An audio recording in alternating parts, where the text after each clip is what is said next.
the mad and macabre. Oh, what monster could have done this? I'm just gonna bash your brains. Live or die.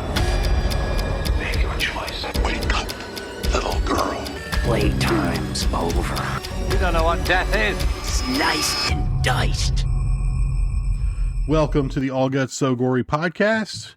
We hope you had a Merry Christmas, a Happy Holidays, whatever you're celebrating. I'm Mike, joined with Justin, Charlie, and Atticus. And today we are reviewing horror movies from 2025 as part of our year-end wrap-up to put a nice little bow on this year as we head into 2026. Guys, welcome in.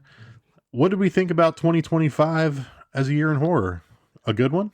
First of all, 2025 went by pretty damn quickly. I don't know about you guys, but to start writing 2026 on some stuff is crazy.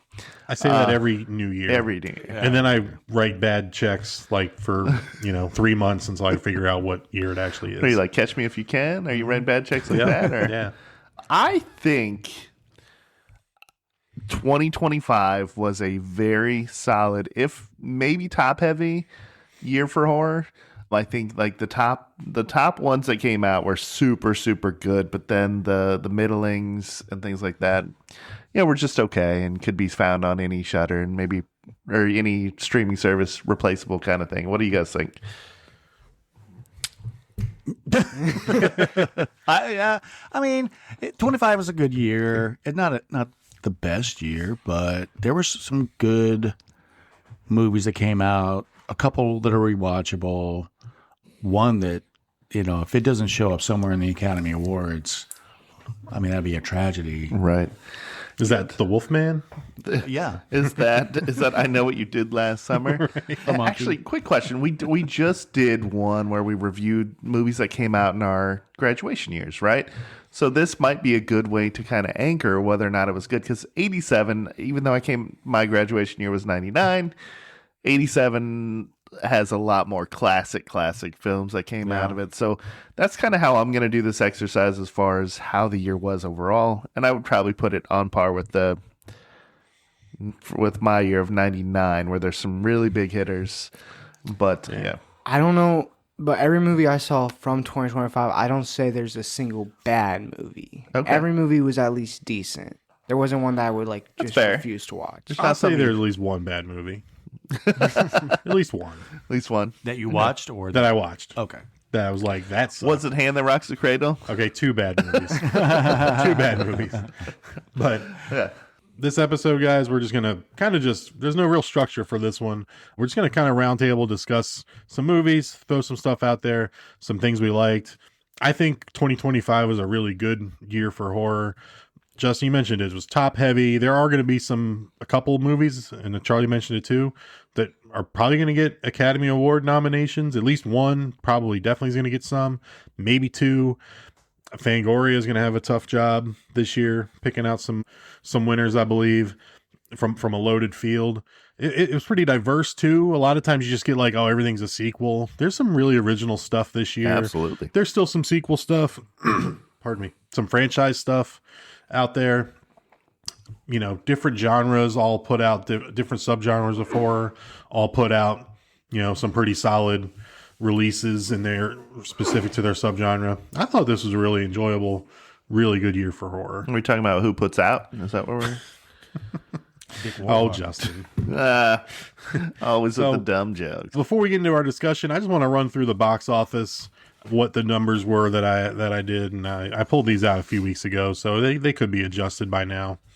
Starting with number 8, Until Dawn did $54 million. Number 7, I Know What You Did Last Summer, $65 million. I would have thought that would have done more just on namesake, but no. That movie sucked. Nobody wanted Word got around that Nobody movie sucked. wanted that. But if you missed the first that. weekend, then nobody went because it was bad. Unfortunately, we caught the first weekend, didn't we, bud? Yeah. The Monkey, $69 million. Nice. Yeah, nice. 28 years later, $151 million. Big bump up there. Weapons, $268 million. Zach Rager film. Final Destination Bloodlines, $315 million. Now, if you're talking like what, I bet that's what I Know What You Did Last Summer as a franchise. That's probably what they were hoping they were going to get, what Final Destination did. Final Destination Bloodlines blew that out of the water. Which is really surprising. They should have tried hard to make a better movie. The Final Destination movies, I was ready for it to peter out. Oh, Like, when I heard there was another one coming, I was like, really? Yeah. How many times we gotta do the same movie? When was part 5 though? Like 10 years ago, right? Yeah. Like this, they let it breathe for a while. Same thing. I was like, Brought it who back. needs this? When I heard about the Final Destination, and I'll talk about my thoughts on it in a minute. Yeah. But like, yeah, Number 2 at the box office, Sinners, $367 million. And the number 1 movie, a little surprising for me, The Conjuring, Last Rites, $493 million worldwide. That's a franchise that would just fucking die. Whoa. Man. Atticus is going to fight you. so Atticus is from the New Age, and that's their thing right Dude, there. Yeah, I The guess. Conjuring franchise may be one of the best franchises. Well, Ever. definitely the most profitable. outta here. Get him By out. far the most What do you profitable. mean? It has like Annabelle, Yeah, profitable. The It's- Nun. yeah. Those I'm about are to all go good dig Warlock movies. on his ass. Worth noting that The Conjuring, Last Rites, Sinners, Final Destination Bloodlines, and Weapons are all Warner Brother pictures and collectively made $1.443 billion. Billion. Newsworthy as Netflix is trying currently to acquire Warner Brothers and their IP and all their property, the TV and film studio included. You guys want to take a deep dive into the Netflix Warner Brothers, how the top 30 richest people in the world are trying to make each other richer? You want no. to talk about that? No? Okay, let's not. I don't really. either. So Obviously, there's talk about how it will affect what movies will be released at the theater, and that is the main concern: is are we getting a step closer to only superhero or mega IPs being in the theater? It's worth looking into for sure. it is. But yeah, I do care about that. I do enjoy the theater going experience. I don't enjoy it for $15 popcorn and $18 a ticket. I'd like to take my kids to movies for a lot cheaper than that when they're old enough to really go and be quiet for 5 minutes. but yeah, as far as that goes, I do want the movie theater experience to be better, and not just for superhero stuff. Like, I'd like to go see. We saw The Running Man. That's a great movie. Phenomenal. Glad I saw it in the theater. And saw it in the giant theater too. Man. yeah, we did see it on the big screen. But, the days of like, if there's a comedy coming out, they just throw that shit on Netflix, and it's like, just an also ran. At least Right. it's there. It's if you want to watch it, and there's no urgency to watch stuff anymore. The newest Knives Out was straight to Netflix. I think The that's last a Ryan two. Johnson. Yeah. Yeah, the last 2. So Sure. And then they're going backwards with something like Stranger Things. They're going to put the finale in theaters instead, where it's streamed on Netflix Smart. all the time. smart. Yeah, I guess I think so. it's gonna do pretty well. Double dipping. Should be like if Don't you look that up on Urban Dictionary. anyway. So Double dip. let's that's enough talk about billionaires being assholes to each other and just getting even more rich. Let's talk about our favorite and not so favorite movies from 2025. Let's review some of these. I'll just take a shot. I'm gonna throw out a movie. Oh, We'll talk about it and we'll go around the table. see how it is taking the best one. I mean, I listed a top 5. I listed a top 5, and my number 5 I'm throwing out might be a little low for some people is Sinners. Okay. Really good performances by the actors involved. I'm a simple guy. I'm not qualified to speak on the racial metaphors and the 100 years of black music history portrayed in Sinners, but I can see where Ryan Coogler drew inspiration from, and he's talked about it at length.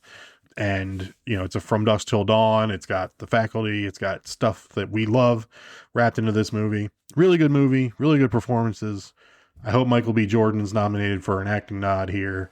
Costume design will probably get nominated. Probably going to get a Best Picture nom, too. Oh, it has to, right? Probably soundtrack. Yeah. Oh, that was one of my favorite parts, is just like the music talk, like the blues stuff and all that. But just like I said, I'm a simple guy, so I'm not qualified to talk real deeply about what this movie really, really means. And so I liked it a lot. There was a lot to like this year, but I put this one number 5. This is my number 2. First of all, this is a phenomenal movie. I have it as my number 2 highest rated one. Yeah. I thought it was the best movie of the year. Wow. All right. Well, I mean, what that says is we're all on the similar page. yeah. Top 5, right? Yeah. So definitely a top 5 film. Yeah. I think I gave it an 85. What's funny is what works the best for acting, like Michael B. having to play two completely different characters, was almost a little kitschy in my book, right? I was like, I don't know if I love that there's twins here.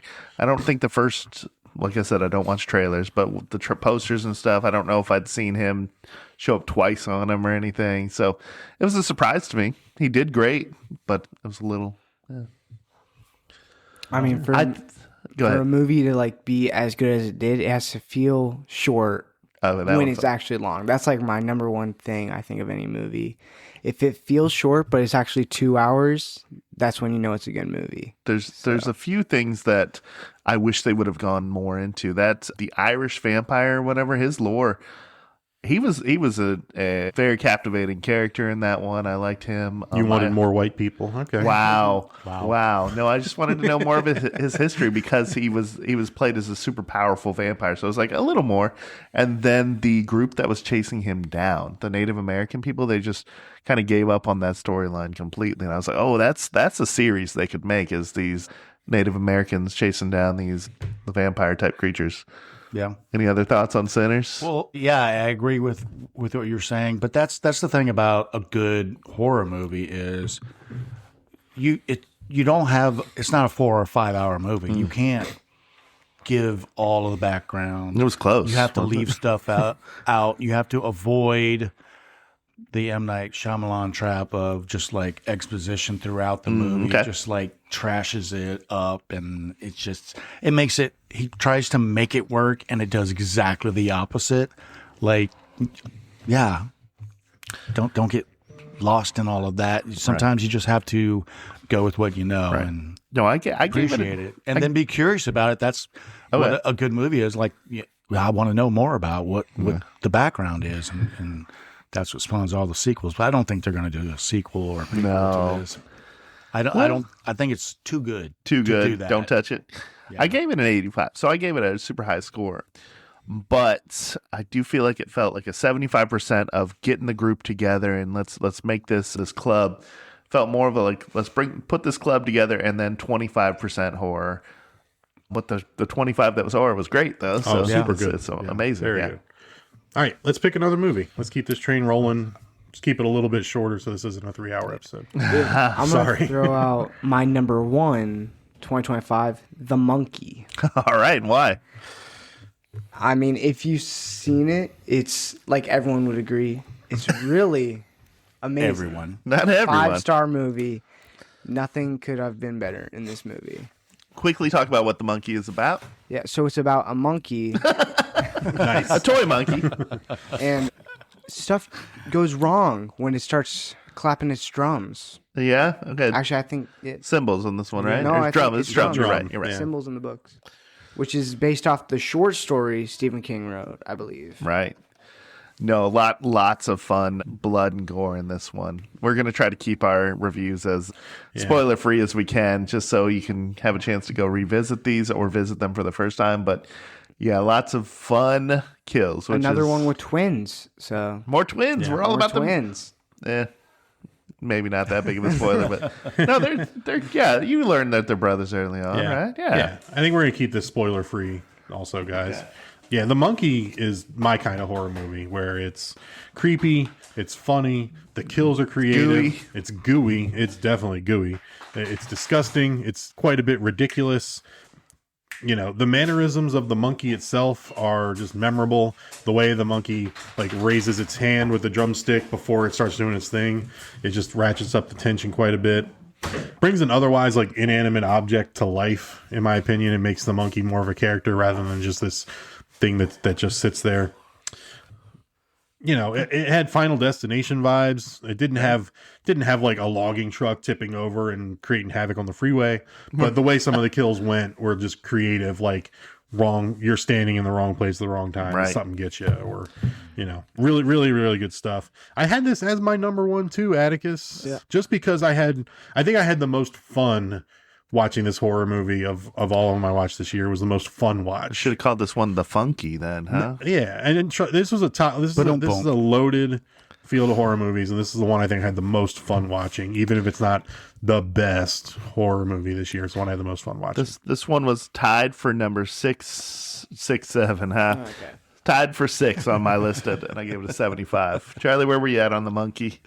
I thought it was enjoyable. I mean, it wasn't the best, but it has rewatchability type of feel to it. Huge Something that you rewatchability. Yeah. pick up any time in the movie and just watch it through the end and be like, okay, this is good. If you're getting together with friends, it's a good hang. Oh, yeah, you tons can of laugh your fun. way through it. It's a good time, I think, if Yeah. you were watching it with a group of people. Tons of fun performance from Tatiana Maslany, and then Theo, what's his name? Theo James. Osgood Perkins. He has 2 movies this year. Yeah. Osgood Perkins forgot is to the mention son that. of Anthony Perkins. Osgood also did Long Legs, too. Yeah, Long so Legs he's- in 2024. And then he did Keepers, which just came out about a month ago. I haven't got there yet. Yeah, he's on my short list of the ones to watch. Yeah, absolutely. Charlie, you want to throw a movie out? Sure. I watched a fair amount of movies, horror movies this year, like 1, 2, 3, 4, 5, 6, 7, 8, 11, 37, 14? 38, 39. Right. about 14. 14's good. That's Yeah, good. and that's just Those from are this rookie year. numbers. Yeah, bump Right them here. up. That's the ones I can remember. He's doing a Wolf of Wall Street over there. Yeah. But I mean, we've got a busy schedule, guys. We have to watch a lot of movies for the podcast. So it takes away from my other movie. Yeah, watching. life is tough for us Right, it is. podcasters. Weapons. Oh, you stole? Well, okay. That's okay. That's okay. Go with it. Okay, you know what? I'll give you weapons. No. I'll go with a movie that I shit on out of the gate, or franchise that I shit on out of the gate, but the movie was really good, and it was a crazy ending. Final Destination.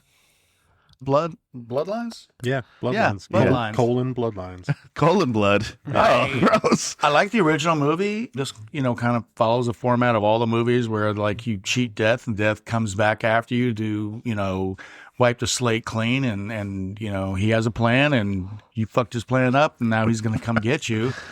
And I expected it to be, just garbage. It was not garbage. No. And the ending was like, I was like, holy shit, that was amazing.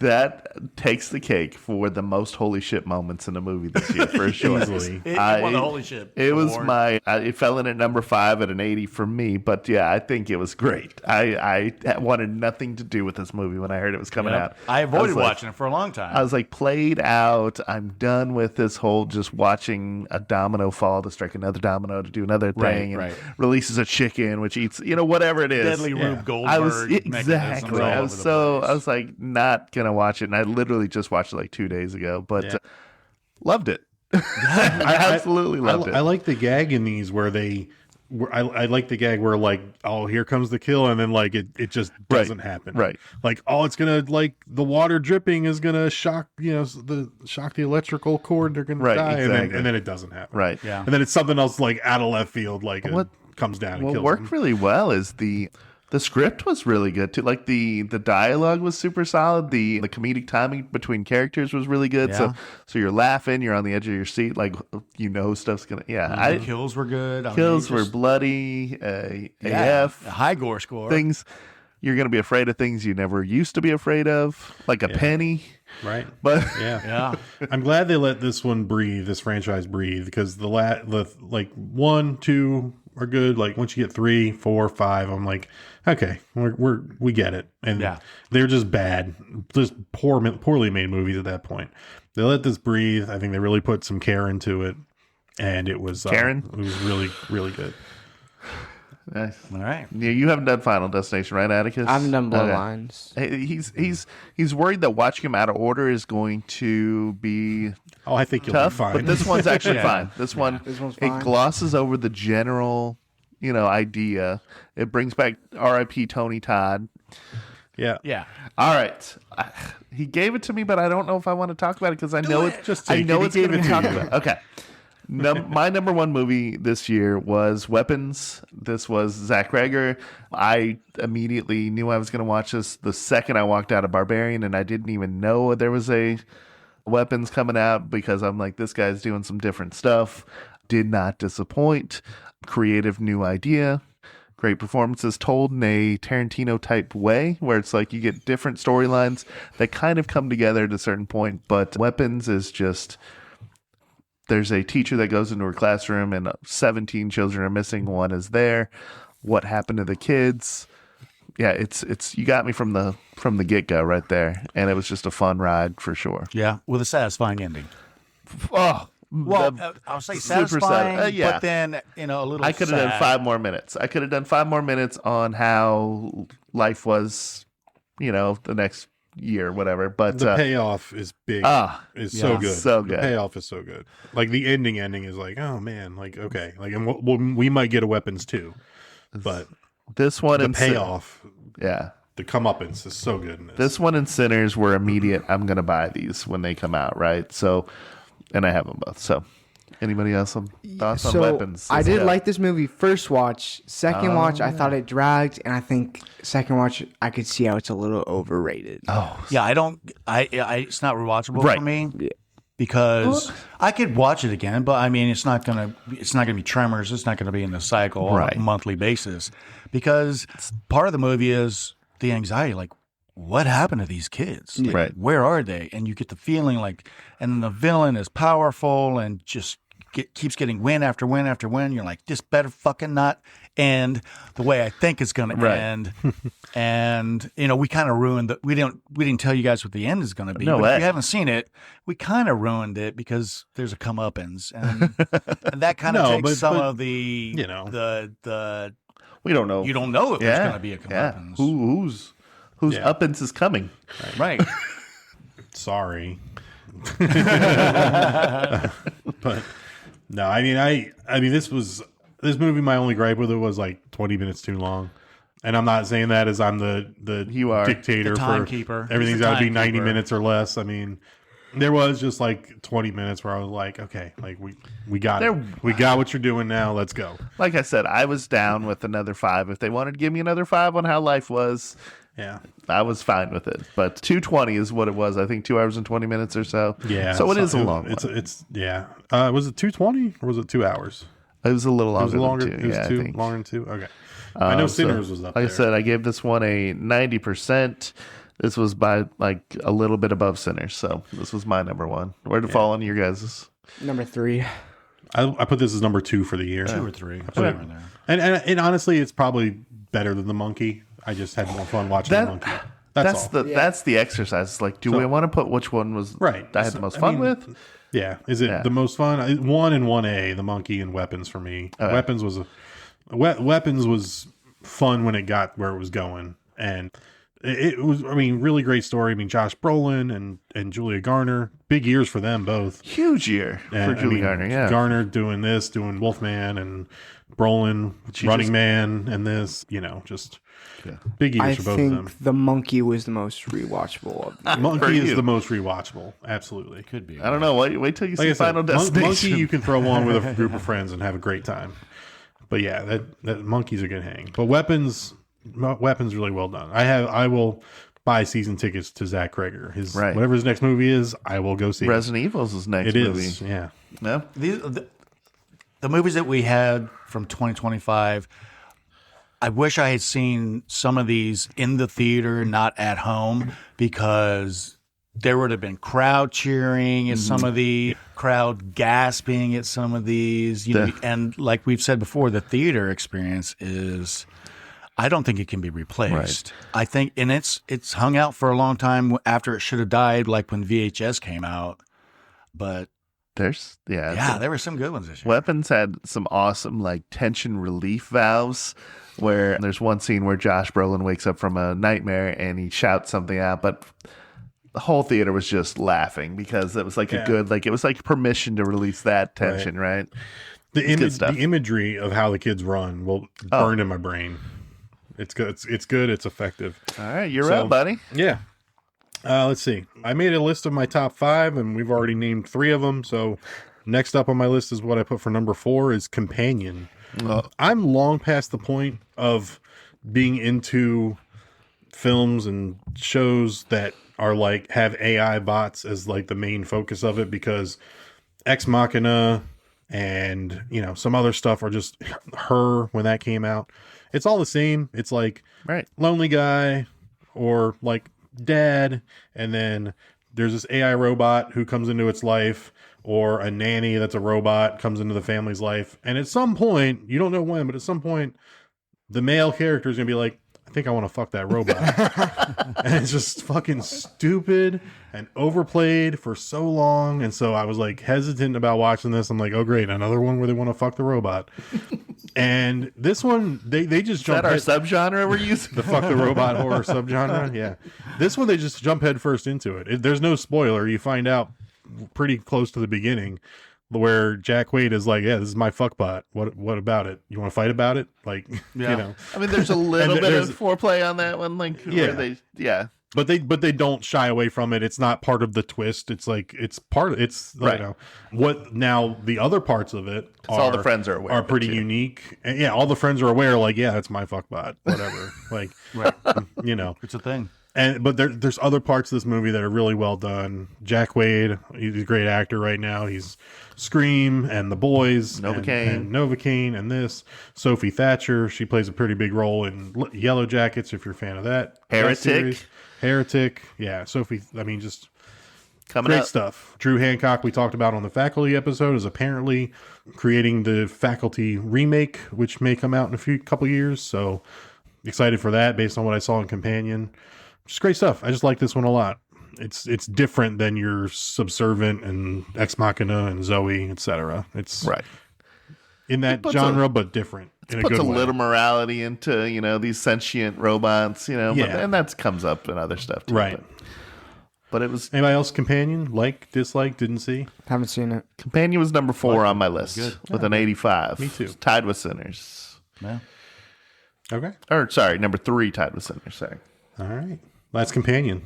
Atticus, throw a movie out. I'm going to bring a movie that wasn't in my top 5, but it was like one that I really wanted to like, but I just like couldn't get behind it. Good Boy. Do you want to save that for the ones we don't want? Go ahead. Yeah, do what you want to do. Talk about whatever. Yeah, it's round table. We're no structure here. Yeah, okay. The movie Good Boy, which I don't know if anyone's seen it. I've not seen this one yet. It's the one about the dog. I haven't seen it yet. So it's just me and... Now I'm probably not going to see it because you're the second person to say it wasn't all that great. We watched it together. I wanted to like it so bad, but like it's just like something. Good idea.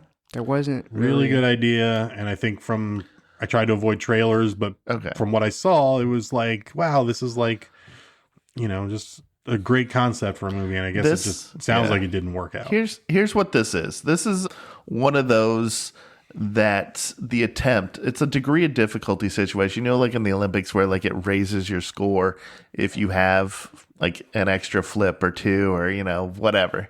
This is one of those because they attempted something so difficult, which is a dog actor for, you know, in a feature length film or whatever, without any CG, it gets a baseline score of at least 50, right? So it's like, but the splash was too big. It was too high of a did not stick the landing, right? And they focused more on the getting the dog to do what they wanted than the story structure and developing how we feel about the characters and stuff. Yeah. But the dog was a good actor though. Yeah, if you like an adorable Australian, I think it's an Australian shepherd or something, but it's a good, I would fight to the death for this dog.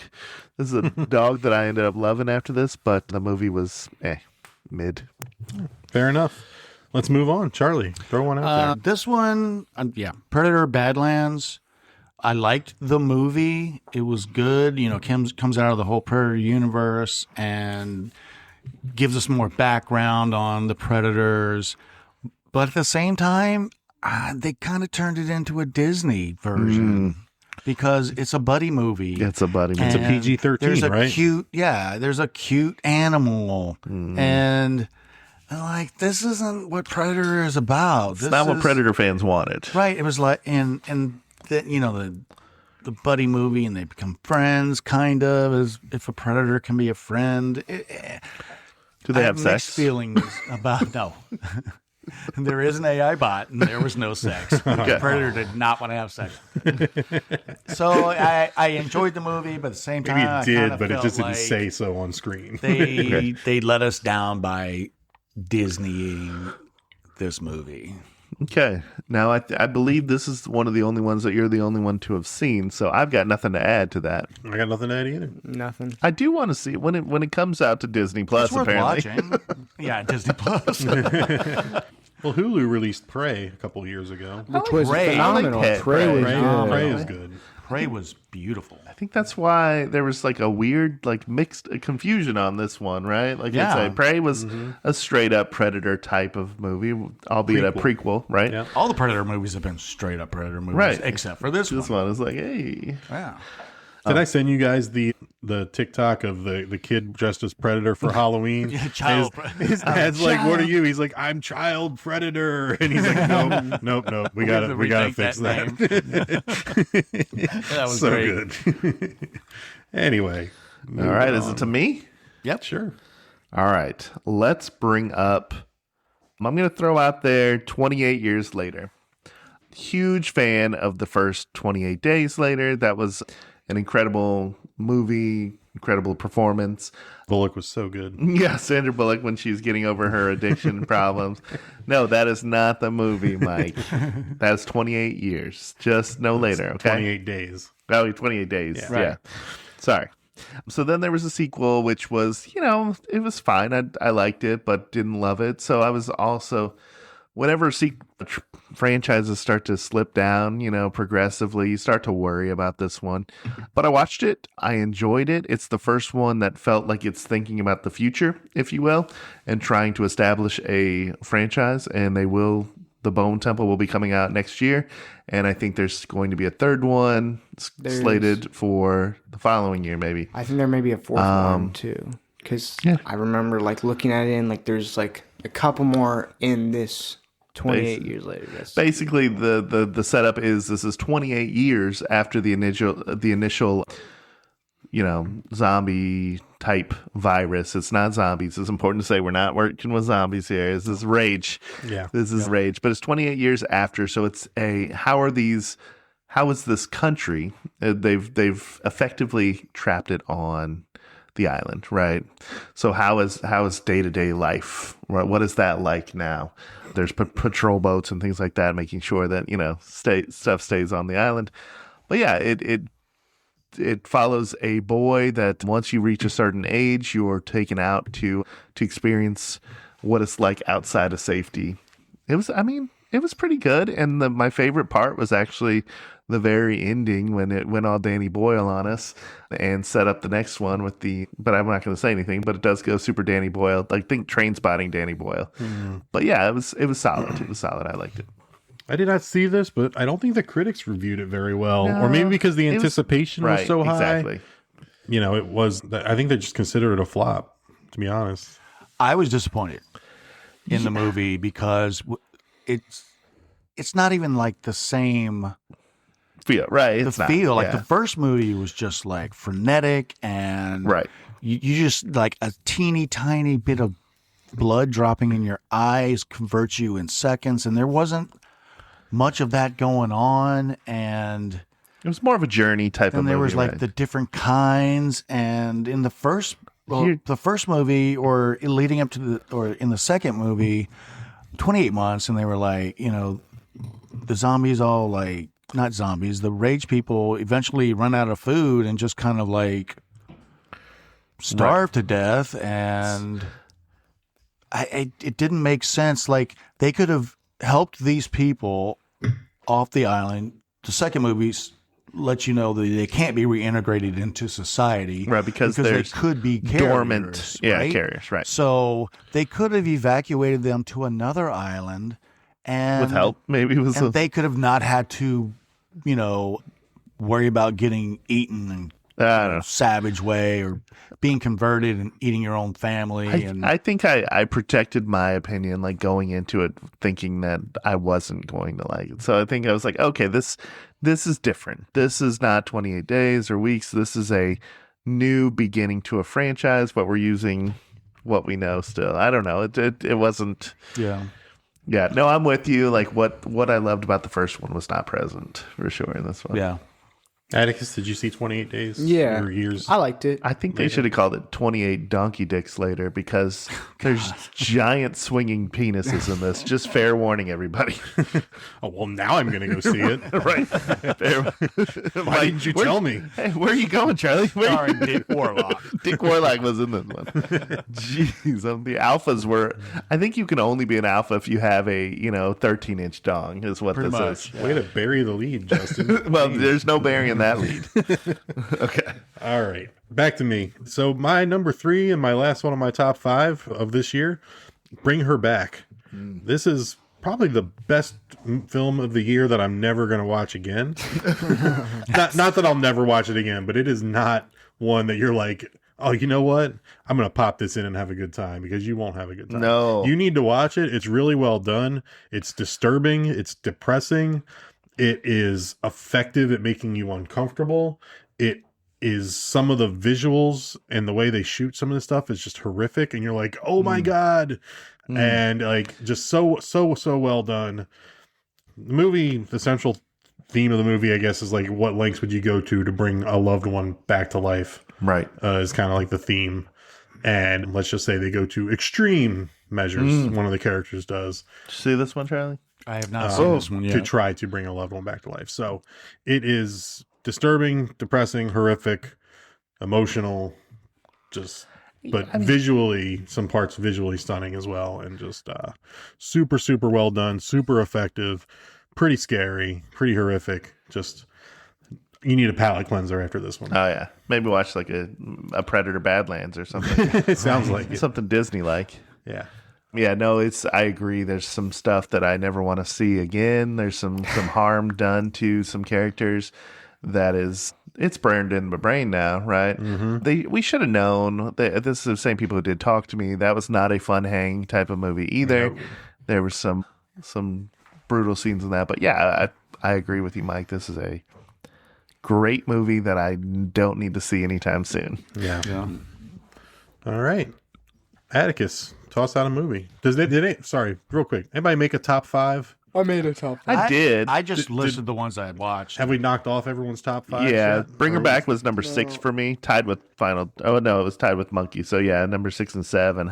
We're tied. The only one that I haven't brought up is my number 4, which is Conjuring the Last. Oh, okay. Good. I'm not bringing that one up because I want to bring up a different one. One that I didn't expect to like as much as I did Him. Really? Starring Marlon Wayans. That's another one I heard was kind of a flop. I think because it's got Jordan Peele's name on it as a producer, the expectations are so high.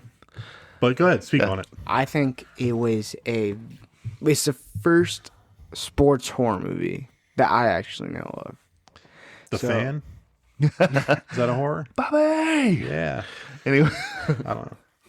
But it was a very good look on how, I don't want to spoil it. Yeah, no, but the movie revolves, the central focus is the goat. Yeah.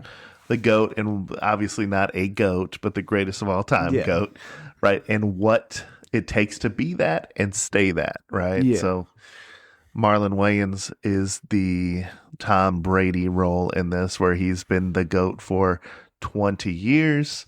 And then we've got a new player that's coming up, and who is in another 2025 movie. He was. I Know What You Did Last Summer. He was busy this year. But what did you like about it, though? I don't know. It just felt like it was more psychological than actual horror, to see what you would do to actually become the greatest. What would you do for all of that? Yeah. How far? What kind of morals would you compromise? And it gets pretty dark on that one. We'll just say that, right? But you realize something's off when he gets to start training with Marlon Wayans, and there's just people, the avid fanatics outside that one, are trying to kill him and all that stuff. But good stuff. I mean, I think I gave this a 58, so it was the 12th or 11th best movie that I had on my list. But I mean, it was way better than I thought. Yeah.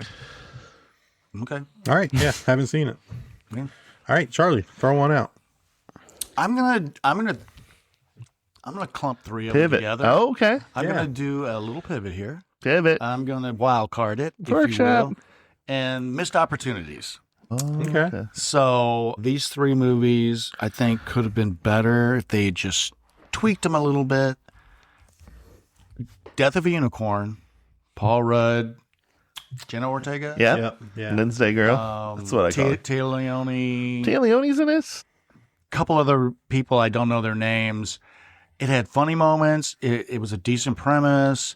It just got a little weird, and Paul Rudd's character was insufferable. They didn't need to do him wrong like that. No. They just beat that over the head, how basically bad a father he was, and could have been a lot better. This is a movie that I haven't seen yet, but my mom actually watched it because it's listed as a comedy.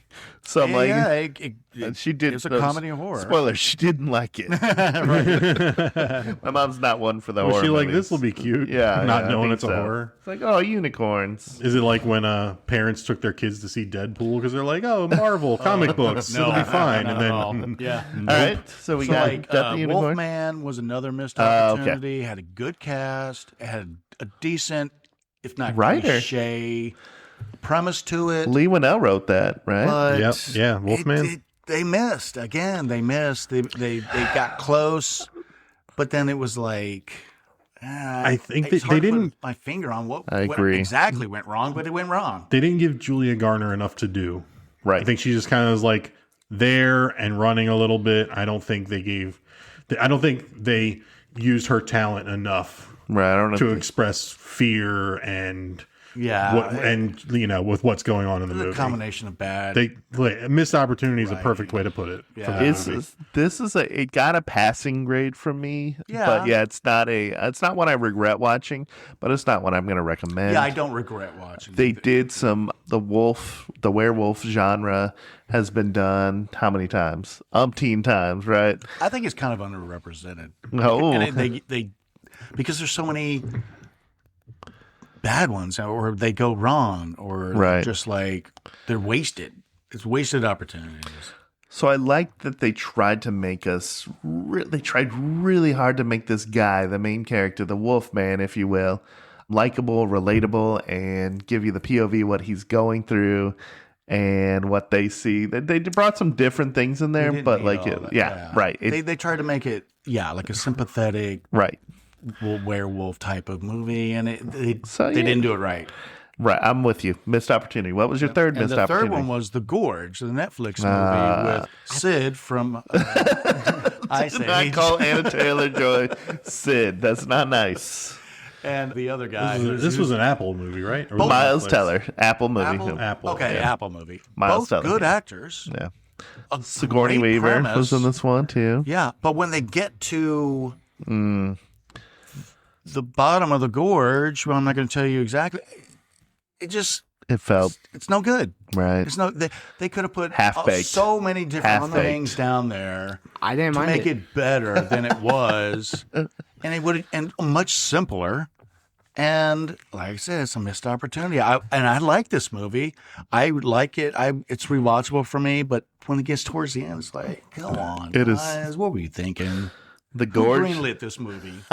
The Gorge, and Wolfman are right next to each other on my list. So I'm with you on this. One Wolfman 53 and The Gorge 55. So right in that. Yeah, missed opportunities. I mean, I don't think a single opportunity was missed in The Gorge. I think it was pretty good. I thought it was good too. So, but yeah, counterpoint. Go with it. the bottom. I think it was a pretty thought out movie. I mean, it helps that I really like both of the actors. Yeah, I think One's from Whiplash, which is a 5-star movie, and the other is from The Menu, which is a 5-star movie. So, Okay. like, I can't, Whiplash is so good. and yeah. They had all the elements. They just, for me, they that's messed what it it felt up. like. It just felt like it was like, hey, ChatGPT, create something with these pieces, right? And it did it. It Yeah. felt formulaic. It felt like a fine movie. I don't have a problem with And formulaic. Apple's got a few of those, like the one with Chris Evans, where he's like, what is it, Burn List or something with Ana de Armas or whatever, where she's a hitman. It's just like it feels like we're going through the motions. Here's a formula that should work. Now do it, right? Yeah. And it And does. they try to start with the formula. Right. They had I love the premise. It was just like super. And then they got to the well, okay, now we need to make our own. We need to make it different somehow. and it flopped in the I was in the bottom part. from the premise, like you mentioned. It's like, hey, these two different countries, powerhouse countries, are guarding this for humanity, essentially, right? Yeah. And then I think that happens a lot when we realize what this is. When we're like, it's a letdown. That really? That's that? Well, that's all you got? That's what that Jesus is? Christ. Right. Fire that guy. All right. Keep the train going. Justin, Keep the train going. I want to bring up one that's not going to make anybody's top 5 list, but I think people should watch because it's a lot of fun. Clowns in a Cornfield. I didn't watch that one, but A Clown in a Cornfield. Maybe it's only one clown in a cornfield. I gave it a 60. It falls in that, probably my 9th favorite of the year. But like it was one that nobody's going to talk about. Just some decent young actors, decent premise. Walked into it thinking it was going to be dog shit, and came out with maybe better than dog shit. It was cat shit. Yeah, I'm glad I watched it. Now it starts. Okay, first 10 minutes, maybe 15 minutes, still dog shit. But it's like then it revealed it. It made itself different, right? I thought it was going to be an awful movie. It was not that bad. I would put it on par with like a Thanksgiving or something like that type of movie. Anybody else? Haven't seen it yet. Need to. It's up my alley. I need to see that. My top 5 is done, so I'm just gonna go down some other ones that I liked. I'll just throw one out here. I'm gonna class this podcast up a little bit, guys. Don't do it. Don't do it. I'm going to talk about the Norwegian foreign film, The Ugly Stepsister. Not to be confused with Ugly Stepsister, What Are You Doing? But that's something different. What about Stepsister, You're Trapped in the Dryer? What? Is that what you've been... What the fuck? All right. I was going to class this up, guys. No. So this one is... Drag it back down. Yeah, this is a foreign film. You have to read the subtitles for this one, but it's a good one. I like this a lot. Charlie's out. My wife and I watched this yesterday, as a matter of fact, and this won the Gory Award at the recent Chainsaw Awards for Best First Feature by director Emily Blichfeld. It's basically a Cinderella story, but has some horror elements. I'd say if you like the substance, you'll like this, but it's also not as extreme as the substance. Basically, one of the stepsisters, they want to marry the prince. So what would you do to your body to be attractive to the prince, and wealth and everything that comes along with it? So, it's when you're watching it, you might be like, is this really horror? And then a couple things happen where you're like, oh, well, yeah, that counts. There it is. But yeah, this was really good. We liked this. It was a good watch. And my wife and I watched it. My wife. And so when you're watching it, even though you got to read it, it goes by pretty quickly. And there's not so many subtitles where you get lost. There's like parts where it breathes a little bit. It's an easy watch, I'll say, for a foreign film. Atticus, you're up. Unless anyone has thoughts on The Ugly Stepsister. I started watching it yesterday, but not finished. So it will be one that I finish soon. Not much of a reader. I can't. Before the year ends. No, it's one of those situations where people kept coming out. What are you watching? And yeah, so I had to stop it and come back to it later. I'm not saying I was part of that, but I was part of that. So I'm just gonna finish off my top 5. Knock it out. Conjuring, The Last Rite. You are the only one that's going to be vouching for that one, so give us a couple minutes on what you liked about it. It was a good movie. Mic drop. Well said. So I felt it was a very good, this is the end of The Conjuring. Not that franchise, but the end of Ed and Lorraine, Conjuring. this is the last case that they reported working on, right? Case. I think it did a good job tying it. You guys see their kid, because each movie kind of progressed her age, so guys see how it progressed. We've gone quite through quite a journey with the Warrens, right? So this is seemingly the last Warren Conjuring film that we're going to see, but who knows, right? This was the money changes a lot of stuff, right? Right. This did really well. Oh yeah. So I wouldn't be surprised if they're like, well, what about our second to last case that we did, right? Conjuring in space. Right. Conjuring in space. They bring them back. I sorry. Atticus. You didn't like it? It's my least favorite of the Conjuring series. Yeah. I never said it was my favorite of the Conjuring. Oh, okay. This is in my top 5. This is of the year. Okay. 4 of the year. But I think because it was such a huge title, if you're lukewarm on it, I gave it a, let's see what I did, 50 right on the dot. It probably it had a lot of pressure on it. Right. So it needed. I think actually the best Conjuring is the first one. Oh, for sure. Yeah. Or the second, first or second. First or second. Yeah. But I do think this is one of the best movies in 2025. So. All right, great. You said you had 5. Are you gonna roll some other ones off? Or you guys already read out my 5. Oh, okay. You guys already cleaned my all list. right. I thought you said you were gonna do like Charlie and do like you like. Yeah, you got 5 more. on Yes, throw a few like quick hitters out.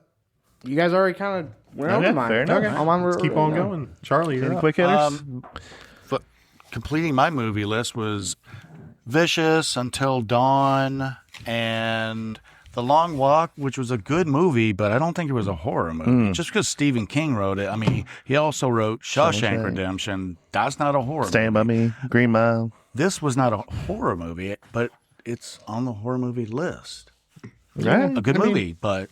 Yeah, there's stuff on the borderline all the time. You know, we're not the gatekeepers of it. I would be the gatekeeper. I don't want to be. Not a horror movie. No, I don't want to be. Johnny says no. Megan 2.0, I'll throw out there. I think that was fun in a different way from Megan, the first Megan movie. I gave it a 765. What else? You talked about Vicious. We did him. Until Dawn. Until Dawn for a video game movie. It was okay. Right. It's got the Kind of like a Groundhog Day feel to it. very Groundhog Day like, where it's Silent Hill, where it's like you entered a different area of reality. Yeah. You quickly see people die, but that's not the end. Yeah, solve this mystery type of movie. Yeah. Heart Eyes. Anybody want to do their? Hard eyes, motherfucker. There it is. I was waiting. Surprise, motherfucker. Hard Eyes, I thought was middle of the road. 55. Fun slasher. Some cool, Devin Sawa, Jordana Brewster, a couple people in that. Just a fun but yet forgettable slasher. We've talked on most of them. House on Eden, which is a found footage, which has some YouTubers/TikTokers in it. It was I Know What You Did Last Summer. Did we touch on that? Nobody wanted that. No. Nobody wanted it. The movie, not good, guys. I feel like I'd give that one my only red light. Don't watch. Scream dwarfed that series so much. Yeah. Even in the late 90s, it wasn't even like it was big because of like Jennifer Love Hewitt and Freddie Prinze and Sarah Michelle Gellar, but it wasn't like Scream big. And now it's still not Scream big, and they're still trying to like. Right. And nothing in this movie was believable. I didn't buy any of it. I didn't like any of the characters. Didn't like what they did with the characters. Yeah, and frankly, like they didn't even do anything. In the first one, they like did something that made the killer want to come back. Right. Like in this one, they didn't even do something that makes like they didn't commit a crime. No, they didn't. They didn't commit a crime in this one. They just are shitty people, like just superficial materialistic. They tried to help. Yeah. Anyway, yeah, they didn't do shit. And it just makes no sense, and I don't buy anything they did with anybody in it. It was terrible. So you liked it, is what he's yeah. The very last one that nobody's brought up that I have on my list is Woman in the Yard.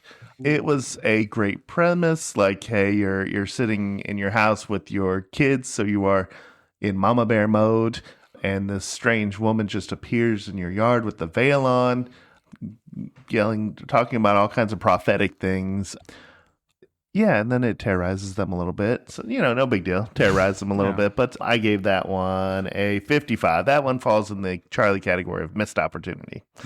So that's the last one I had to talk about. I kind of get the feel from that from the trailer. It's like, I don't know. It was fine. The trailer made it seem way better. It's a lot of mental health metaphors in there. So viewer beware. That's all. I recently caught up on one of them called It Feeds was pretty good. What's the name of the movie? It Feeds. I don't think that made it in the top 100 of anybody's list. No, I'm joking. I'm joking. How was it? What was it about? Okay, so a young girl, there's a home psychiatric practice where the psychiatrist can somehow like actually go into the mind of her patient and find out where the trauma is through whatever means, by holding her thumb up to the patient's forehead, whatever. But so a young girl bursts into the home of the psychiatric practice and claiming that an entity is feeding on her. The daughter and her clairvoyant mother must find a way to stop this force before the girl is completely taken. Starts when she comes in the house. Soon after, they're trying to help her, but soon after, the girl's father comes in and is like, "We don't need your help. Leave us alone. Like, you need to get out of here." And then we're off from there. So it was fine. It was definitely creepy at some points. Not my favorite by any means. I didn't list it on anything. Probably not even my top 10. But not bad. If you like creepy supernatural stuff, definitely fits in that bucket. Screamboat, as in Steamboat Willie, but Screamboat. This is David Howard Thornton playing the knockoff Mickey Mouse. The titular character? Yeah, the titular character. Won the Fangoria Award for Best Public Domain Resurrection. Whatever that is. How many categories? How many nominees? I know, right? Winnie the Pooh 4? There was a Bambi one, I think. Bambi Reckoning. The Mousetrap. I don't know if that was this year or last year. There's a Popeye one. A couple Popeye there's ones. 3 Popeye ones. Oh, okay. Yeah, there's Popeye's The Slayer Revenge, Man or Popeye something? the Slayer Did Man. they all hit public domain this year? That's a lot of Disney stuff did. This Steamboat last Willie year, area, this yeah. year. Yeah. So they're making a ton of these, IP. Pinocchio. That's coming out next year. There's like a Pinocchio Unstrung that Robert Englund is in as Jiminy Cricket. I may want to watch that. Yeah. Maybe. So, I didn't do any of the Pooh Bear ones. I didn't. Blood and Honey. I only did this one because David Howard Thornton was in it, who plays He's Art, your OG. Art the Clown. He's your goat. So on the last ferry of the night in New York, the Staten Island ferry, the passengers and crews are hunted by a merciless rat, and what should have been a peaceful crossing turns into a bloody massacre. Definitely some good kills. Definitely David Howard Thornton looking like he's doing Art the Clown, doing Mickey Mouse. He's definitely playful with his kills. But, other than the kills and the slasher element, not a good movie by any means. Depending on how it's shot, Steamboat Willie is either 2 feet tall or 10 feet tall. You can't really tell scene to scene the way they shoot it. So take that for what it's worth. Just if you like kills, if you like blood, and if you like ridiculous blood, like a guy gets his hand hit with a hammer and the hammer goes through it and the blood is like a bucket where the blood come out. I'm obviously that's not what that would look like. What if you like pina coladas? And getting caught in the rain. I don't know. Let's see, what else do we got? There's a lot we didn't touch on. You guys brought up Vicious. We all watched that one together. I think that's the same guy, Not all of Brian us. Bertino, who did The Strangers, did Vicious with Dakota Fanning in this. Thought it was okay, better than The Strangers, but room for improvement. We talked. I about agree that when with we were better watching than The Strangers, but wasn't didn't totally love it. bad. Wolfman we talked about. Let's see. Ash. I don't think any of us saw. Nobody watched Ash. Locked. Locked. I watched. Locked was not good. Okay, I don't watch Locked. It's got Bill Skarsgård, Anthony Hopkins, and it's produced by Sam Raimi. You're like, well, that's going to be good. That seems good. Sucked. I'm going to watch it. Sucked. So I don't know Sucked. if I can Don't believe watch it. Hand That Rocked the Cradle. Don't watch that. Basically, Locked is a thief breaking into an SUV, realizes that he slipped into a sophisticated game of psychological horror. Actually, he breaks into an Escalade and then can't get out of it. Yeah. And the Escalade is rigged with Traps, kind of. Fun. Not even really. And it's just bad. It's not good at all. So you can avoid that one. Let's see, what else we talk about. I don't think any of us saw Rosario. Nobody saw Frankenstein yet. Fear Street either. Prom Queen. You saw that, Justin, right? I also I did saw see that one. It wasn't bad. Speak on that. Yeah, sure. The Fear Street movies. This one has nothing to do with the first three Fear Street movies. So know that going in.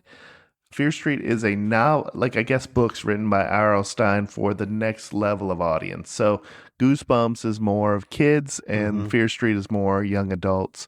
So that's what Fear Street is, right? It's not Fear Street's high school. So this one Goosebumps is middle school. it's just a straightforward slasher revolving around high school kids, and it was better than I can hope for on a Netflix original, right?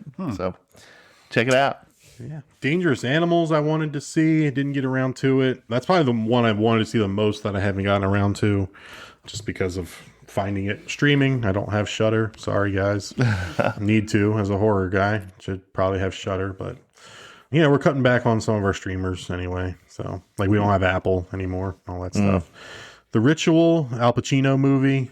I don't think any of us saw that, but Metacritic score on that was 33. So not a good sign. No, not a good sign. Not what you want. Let's see.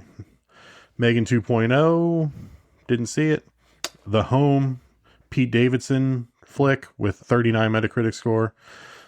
Didn't see it. Together was highly rated. Anybody see Together? No, it's huge. We all never missed saw that it. one. I like 75 Alison on the Brie Metacritic. too. So it's like Dave Franco, Alison Brie. They find themselves at a crossroad with tensions flaring, encounter an unnatural force that threatens to corrupt their lives, their love, and their flesh. Rabbit Trap. None of us saw that. Strangers Chapter 2.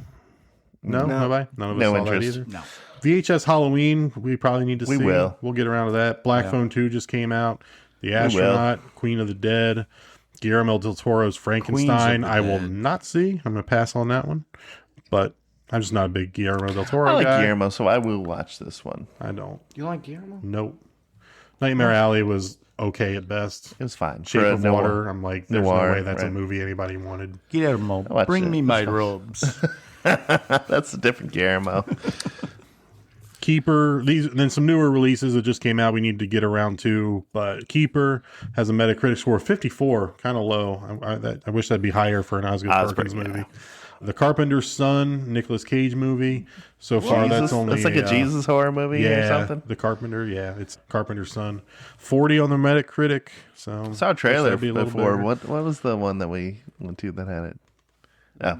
Five Nights at Freddy's 2. That's like the big one that like is everyone's pitching. It's in all the commercials. It's on cups at fucking fast food joints or whatever. I think 18 on the it's critics. A 26 like Metacritic. But like an 80 from but 65 it's going to from make the like audience. $100 million, but I don't know who the audience is The for. first It's one not for me. was a letdown. It's fine. Isaac wants to There's see no it, teeth on it, but- right? That's the problem. There's no teeth with this franchise right now. Right. Silent Night, Deadly Night getting its reboot just came out. I think this past Friday, as we're recording this, it just came out. Nice. So Metacritic of 52 is pretty good. I think the IMDb numbers are on like above 7 on this, like 7 to 8. So a lot of people like this one. Dust Bunny, that comes out right after I think we record this, comes out the following weekend. That's got an 80 early on the Metacritic score. But this one sounds like a fun one. An 8-year-old girl asks her scheming neighbor for help in killing the monster under her bed she thinks ate her family. I mean, that could be good. Yeah. I mean, this is a revenge movie. The Christmas release for 2025 is Anaconda. Paul Rudd and Jack Black and Steve Zahn are a group of friends going through a midlife crisis. They decide to remake a favorite movie from their youth, but encounter unexpected events when they enter the jungle. I think this movie's actually about Dick Warlock, right? And there's Anaconda. Don't want none. Don't want none. Unless you got buns.